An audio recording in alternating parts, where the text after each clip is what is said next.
suppose just being out with you, seeing the difference that a chair can make, just never left me and hit all of us at that time. We were walking around a show in America saying, nobody has the answers that we have. You know, we have designed something that the world needs here, something we don't want to lose. It's actually one of the things that we've wrote into when we're designing our management, when we're designing our board, is even though we now have non-family members in management and on our board, we want to keep that family feel.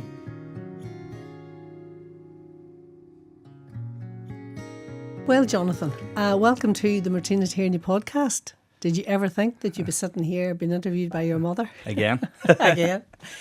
So this time, the last time we sat down to talk, we talked about the power of OT, about the book. But today, I want to actually focus a wee bit more on yourself. Because those of you out there who don't know, Seating Matters is a family business. It started with myself and James, my husband, your father, and it has carried on. So I have 3 sons and you are the oldest, and I just want you to give me a wee overview of what is your role now within Seating Matters. Yeah, so at Seating Matters, as you said, it's myself and Ryan and Martin, our 3 brothers that are running the company. And I look after all the commercial side, so I look after our distributors, our team that are out doing the assessments, visiting the hospitals, so anybody that's not in the factory. Look after the marketing team, and you know, we do a lot of clinical marketing and new product development I get involved in as well, because I'm the one that's more customer facing. I'm out in the hospitals talking to the therapists, the nurses, getting feedback from our team that's out in the hospitals and bringing that back to the factory. So looking after that, and a lot of travel involved. We're in a lot of different countries, so enjoy that side of it, and love seeing the difference that we're making. So just before we talk a lot about where you're going in the future, I think it'd be important even to talk about where you started, because again, I started in the year 2000. I left my job at the NHS and I set up what was then the Disability Centre. And at that stage, you were about 17. Can you tell everybody out there what happened when you were 17? How did you get involved in the business? Yeah, so I suppose at that time you were really the main person driving the whole word around seating. You were doing training on seating. Other therapists were relying on you. They were coming to you when they needed help. And, you know, our father was custom making chairs for some of your patients and some of your colleagues' patients. And I got involved just to help out. And I think it was your passion more than anything that, you know, talking about it around the kitchen table, that I just knew there was something really powerful there. And I think the passion that you had for it was infectious. And obviously it worked. It got all 3 of us involved. Mm-hmm. But I suppose at 17, I was at school, really wanted to be more involved. Was supposed to be doing my AS levels, and I passed my driving test and left the next day to start working on chairs and driving around hospitals and nursing homes. And I suppose just being out with you, seeing the difference that a chair can make, just never left me. And I always thought, you know, if I stay on here and go to university, I'll probably end up back here anyway. So at that time, I just thought, why not jump in and get on with it? So I do remember at 17, you know, saying to you, you don't have to stay in the business, just because at that time it was really just myself, James, and we didn't really have any employees. And I didn't want you thinking that you had to stay just to support me. And I was always saying, you know, you can go back to school, you can go to university, but you never ever did. You just loved being out. I just will always remember you loved being out with people. You were really a people person. I think that was very evident from the start. Absolutely. And I think the people that we work with at Seating Matters and the people that our chairs are for are often the most vulnerable people in society. You know, if you're in hospital, if you're in ICU, if you're in a nursing home, it's the most vulnerable. And I think for me, the higher the level of need, the more impact we could have. And I just kept seeing that. And I suppose when you think back to then, it wasn't really a business at all. No. But I started to see that there was a business in this. like you'll remember when we were trying to source products for some of your patients, we had been to trade shows in the UK, Germany. Yeah. We even like went on holiday in America and we tied in a trade show while we were there, and it kind of hit me and hit all of us at that time. We were walking around a show in America saying, nobody has the answers that we have. You know, we have designed something that the world needs here. And I suppose that never left me. So to go to school and go to university just felt like I'm going to waste 4, 5, 6 years when I already know what I want to do. So I know that we don't have a very good tradition in our family of going to university or further education. Not that I'm knocking it, because I think it's very important, because I remember... Without your OT qualification, we wouldn't be anywhere. So. I know. But I remember saying to your dad, we should really invest and buy a house in Belfast, because someday the 3 boys, as I called you then, will be at university, and none of you went to university. But that's not to say that isn't important, but you just were so passionate about what we were doing. You just, as you said yourself, you just wanted to get stuck in right away. Yeah, and to be honest, that passion hasn't left. It's just been amplified. The better our products are, the more awareness we raise around seating, the bigger the impact we're having, the more exciting it gets every year and every day. Well, tell us a wee bit now, for the benefit of everybody listening or watching here today. So we started off, we were really based in Northern Ireland, and for me, my vision was to be the seating company of Ireland. I never at any stage really had envisaged moving out of Ireland. So tell us a little bit about how that came about and how you were instrumental in that. Yeah, so I suppose when you look at our company or any manufacturing company, there's always a fight between what the need is and this the supply and what the factory can do. And we had got to the point where we had distributors in Ireland. We were selling in Northern Ireland in particular, was doing really well. But the factory had improved that we knew it could cope with more. And I think it's natural, a lot of people, like a lot of my American friends and people talk about, how we export so much from Ireland. And I think it's just natural being born on an island. Like go to any company in Northern Ireland and we're already thinking, let's go to the UK with this. So it's not that we were thinking any different really than most companies around here. But we knew the UK, bigger market, right on our doorstep. We knew the need was there because we'd been to trade shows, we'd done some training there. But it was probably the biggest jump, like out of all the things we've done to date, it was probably the biggest jump that we didn't really have the investment for at the time. We didn't know what to expect. It was the first time we weren't really riding on your name because people in Northern Ireland and Ireland had seen your training for 8 years previous to that. And we went to the UK, we were really an unknown.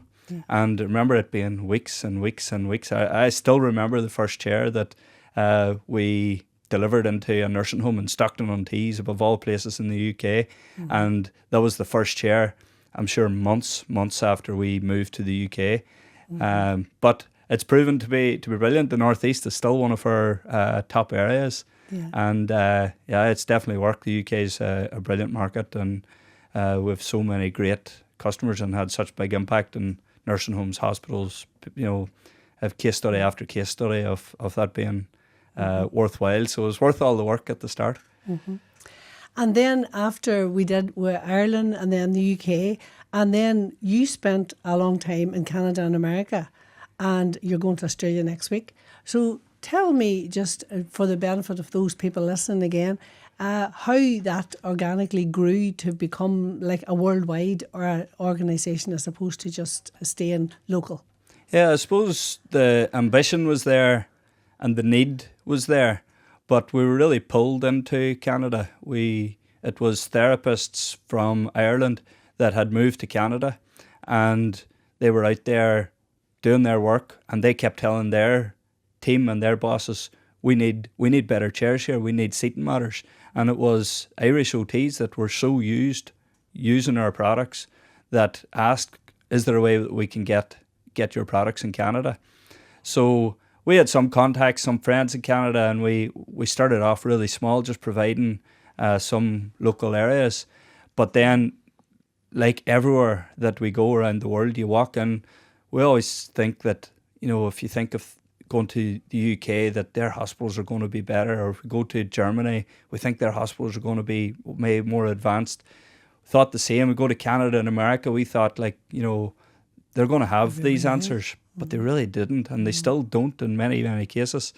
So going there with a solution, the need was so obvious, and there's still massive, massive change needed in the hospitals there. So export's a big part of what we do now, and that's our growth. We are looking to set up people in new countries all the time. So the need is always there, but it's convincing the powers that be, and the value of research and having evidence. So I found, in Northern Ireland, it's hard to beat, Northern Ireland for research and for, pushing the product forward. So we were able to use the research that we did here with Ulster University and the evidence that we gathered here to prove to other people the need for it, and then to expand that research out worldwide. So is that something that you would be willing to, or hoping to do in the future as well?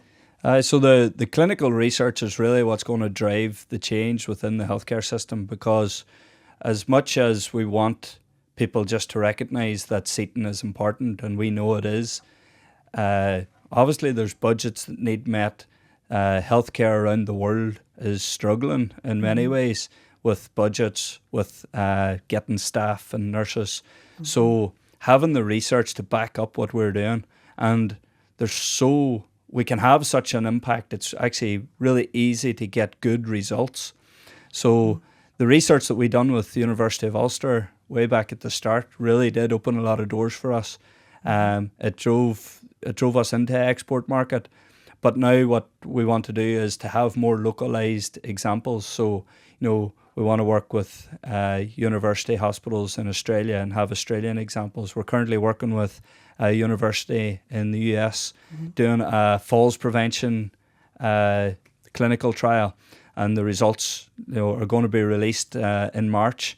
And having worked there and seen some of it, the impact that we've had there and is unbelievable. So to have a US example is really going to help the US healthcare systems to adopt seating as a way of a standard, increasing their level of seating within the hospitals.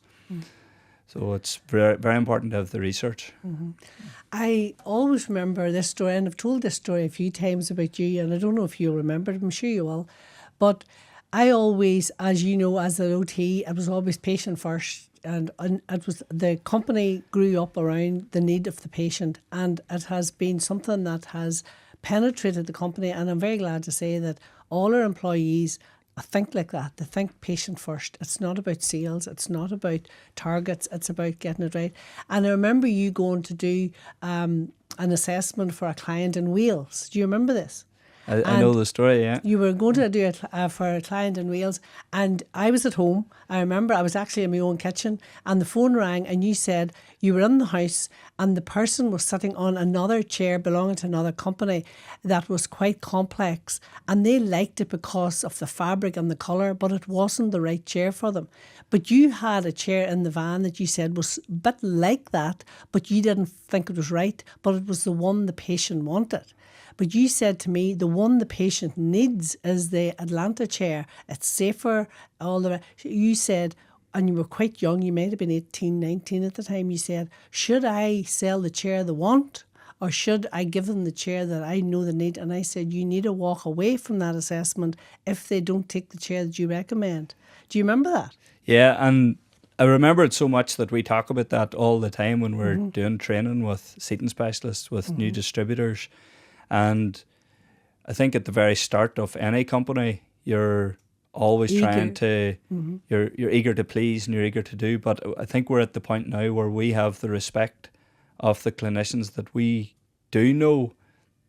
Oftentimes we do know the answer better than the hospital might. So I always train our team to obviously take any clinical advice that you're getting, but walk away if they're going to buy the wrong thing. Because if they had bought that chair that might have been twice the price and slid and fell out of it, I would never have had another. I would have lost that trust and relationship with that area and that therapist. But I can guarantee we're still doing business there today. It's like 15 years, 18 years ago. So doing the right thing is the right thing to do, and we always talk about that when we're training new people, especially people in the industry. A lot of people coming from in the industry haven't even thought like that before, and we're having to retrain and say, look, walk away. We don't need the order. We're always thinking long term. The main thing for us is the clinician and keeping that relationship and keeping that trust. And the trust, yeah. So you do a lot of travelling, Jonathan. You're off to Australia next week. Do you like the travelling? Where's your favourite place to go? And where do you see Seaton Matters going in the future? Where in the world have you not been that you really want to see Seaton Matters there? So I suppose, I'm travelling all the time, especially this time of year, at the start of the year.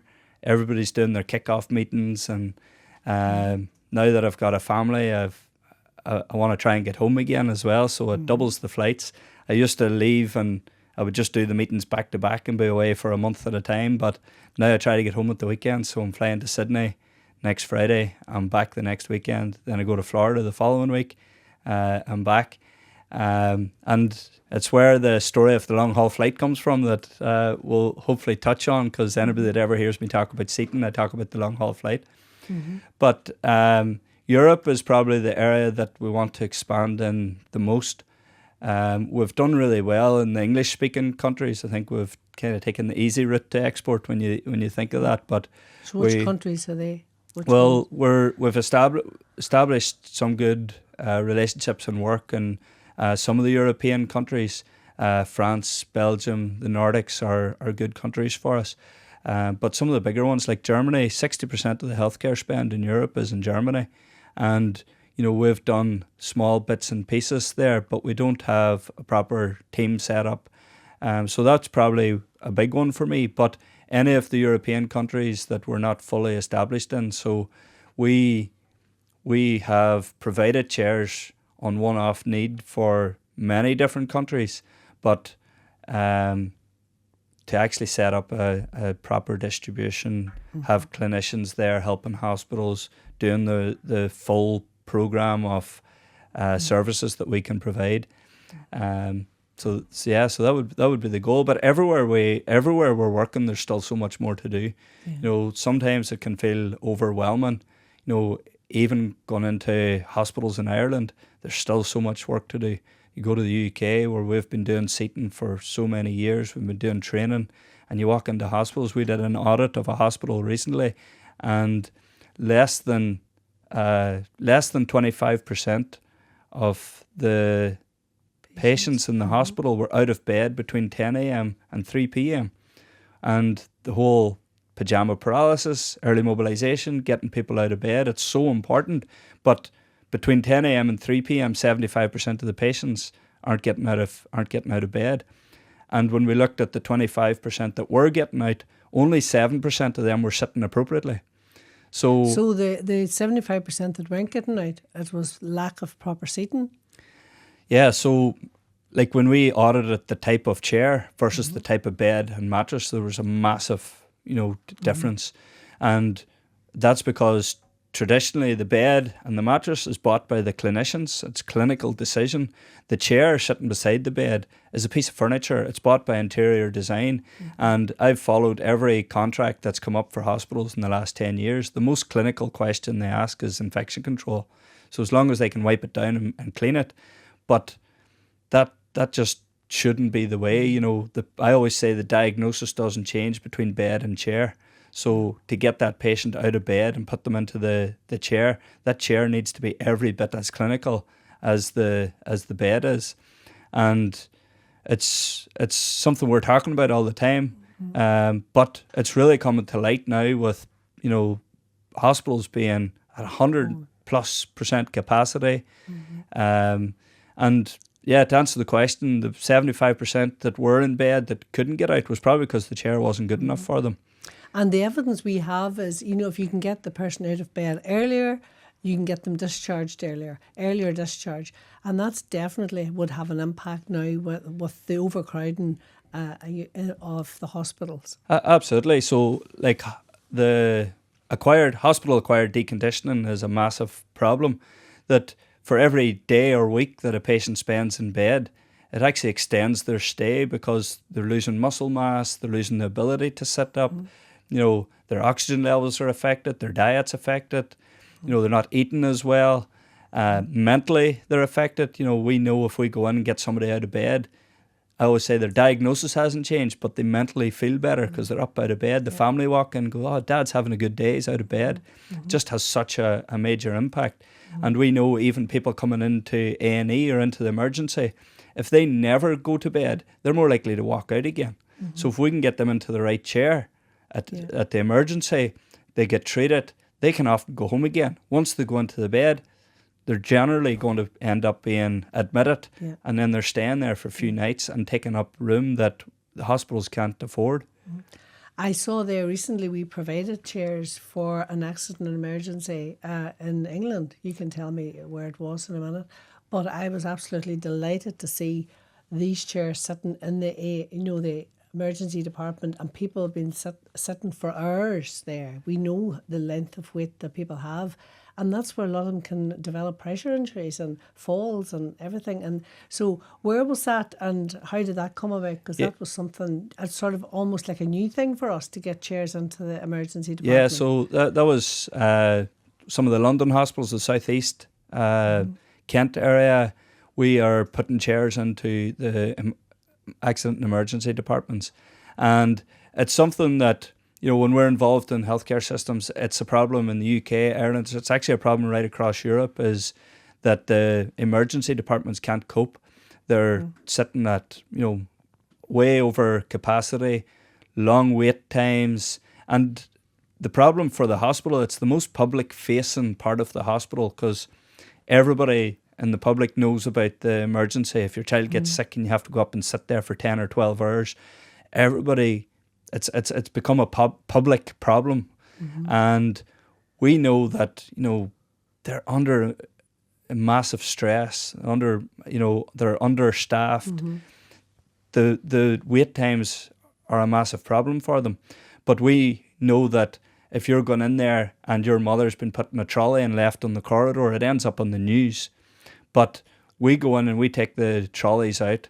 We're putting in proper chairs. We can get 8 chairs in the space where there was 2 beds previously, change some of the waiting room around, change the design of it, increase the flow, and people are much happier. No one rings the newspaper because their mother's sitting in a nice comfortable chair in a waiting room. So it's having a massive effect, and it's something that is a problem right across Europe, and I'm really proud that we have an answer for it.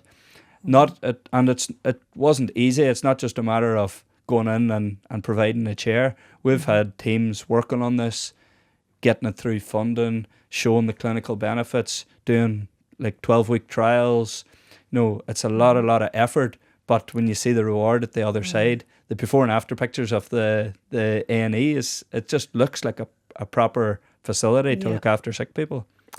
It's just amazing how Seaton has, changed and transformed over the years. Like when I started, which is 25 years ago now, in Seating Matters, it was about one chair for one patient. It was about doing, a proper assessment. It was about somebody who had very long-term problems like motor neuron, MS. But, now we've looked at seating sort of broader, like we looked at it, the importance of seating for all ages and all facilities. Like it's just as amazing how it has developed and how it has changed over the years, and how we have so much more to do about education around that. Yeah, I suppose this is a good opportunity maybe to talk on the long haul flight that I'd mentioned. So when we think of that, we used to look at the people in ICU are the highest need, or a bariatric patient is the highest need. And I think because you were the seating specialist or expert, you had wrote the clinician seating handbook, you were often getting the referrals for the more complex patients. So someone with spinal cord injury, they couldn't get seated properly, was referred to you, and we would design the chair for them and make it. But the more we get involved in seating, the more we look at how people are living. People are living much longer, but they're not generally living much healthier. So they get to the end of their life, and I always compare hospitals, nursing homes, people living in their own home like a long haul flight. So next week I'm getting on a plane and flying to Australia. You can't get much longer, but even if I was only going to the US 5, 6, 7, 8 hours, it's a long flight. And I'm sitting there looking around, and we always say it in an airplane, it's like a chair is one size fits nobody. But we're able-bodied. We're able to, when the bell goes off, we get up, we stretch, we make excuses to use the bathroom, we can slide down the chair, we can turn it around, we can, move our position. But there's people in hospitals and nursing homes doing the equivalent of a long haul flight every day. But they can't move their position, they can't get up and walk to the bathroom. And I always think when I get off the plane and I'm talking to people and they're always, it was a long flight and I'm sore and I have a sore back. But imagine they had to get back on that plane the very next day and do it all over again. And the next day, and the next day, and the next day. For some people, the rest of their life is a long haul flight. So if you imagine that was you or your mother, you wouldn't want it to be that we don't get a chair unless they have a spinal cord injury or unless they have a pressure injury. Or after they have a fall, we'll get them a chair. No, we want to get them the chair. That's the quality of their chair determines the quality of their life every day. And it's about prevention too. Like chairs can prevent, proper seating and proper posture can prevent a lot of the problems. And as you say, historically we went in when the problem appeared. Now we know that if we get in early enough, we can avoid a lot of the issues. Absolutely. So the hospital-acquired deconditioning, again, a lot of that can be avoided. Falls, we did a study in the US where they were actually monitoring the patients by camera. So they have, because they're understaffed, it started during COVID, the nurses, they've paying nurses at home to watch the staff or watch the patients on camera. So they watch 12 rooms at a time. Because it's been recorded, they were actually able to attribute 30% of their falls to the chair. So if we were able to provide the right chair, we could reduce them falls, and that's what we've proven. That's a research study that we're doing. At the high level, if you think of an ICU, they have, ICU acquired weakness can be visible in patients up to 2 years later. But we know if we can get them up out of bed before they start losing their sitting balance, before they start losing their muscle mass, even when they're sedated, we're getting them up. And it's like it's keeping them strong rather than letting them weaken and trying to build them up again. So it speeds up the rehab, speeds up the recovery, moves them into a step-down unit quicker. So, but yeah, prevention is the best cure, the best medicine if we can get there in time. And thankfully, a lot of our customers are seeing that. And, there is places that are acting on it. There's a lot of places that still have to follow and catch up on that. But that's the joy of what we're trying to do every day. Well, let's go back to the beginning, because I said earlier there that obviously Seating Matters is a family business, and it started with myself, my husband, and well, hopefully over the course of the podcast that we will interview the other guys as well, and Louise, our daughter. But can you tell me what it's like having been in a family business? Working with your brothers. Yeah, Be honest now. So we have a chairman who's non-family member, and he always says a family business is the best business you can get when run right, but it's the worst business you can get when run wrong. So I think we see the extremes of that. I know I can go to Australia next week and I can rely on everything going properly here because we've got that family with people there that you can rely on. They're always like, we're all thinking the same, but every issue then is also multiplied. So there's no point hiding it. When you're working with two brothers every day, it can cause a lot of problems. It amplifies something that maybe you would be more polite with a colleague that you're not related to than you are with your own brothers. So, but it's fun. It's worked so far. And I think we're getting even better as the team grows. Something we don't want to lose. It's actually one of the things that we've wrote into when we're designing our management, when we're designing our board, is even though we now have non-family members in management and on our board, we want to keep that family feel, because like Rob says, a family business is the best business you can get when working together and working properly. Mm-hmm. Well, Jonathan, over the course of the next few months, when the podcasts keep going, I would like to hopefully introduce your two brothers, Ryan and Martin, and also talk about Louise. Louise is your sister, my daughter, the only one I have, that decided that Seating Matters wasn't for her, and she decided to do her own thing. I think it was maybe more the brothers weren't for her. I think she just wasn't going to work for three brothers, no. But she worked in the business and was very capable when she was a student. Absolutely, yeah. But she's doing her own thing now. So she's in America with us and everything at the start. So yeah. So yeah. So we didn't just get her, not yet anyway. She's not really involved. So hopefully over the course of the next few weeks or months, we'll interview Martin and Ryan, and maybe even Louise. But thank you for taking part. And the oldest in the house, always has to be the one that steps out and does the thing first. So thank you so much, and look forward to hearing more stories from your brothers soon. Thank you, and I would love to come back. Like, we could deep dive into any of them topics. I know the last time we were here, we talked about the book, and to be honest, I felt a bit awkward doing my first podcast. But today, just when you talk about seating, it just changes. So passionate about it. I can't tell enough people of how important it is. So any excuse to get back, I'll take it if we're talking about seating matters and seating. Well, we'll bring on some guests and go into more detail on seating and that, and maybe you can interview them and chat to them in the future. So, yeah. Okay. Thank you very much. All right.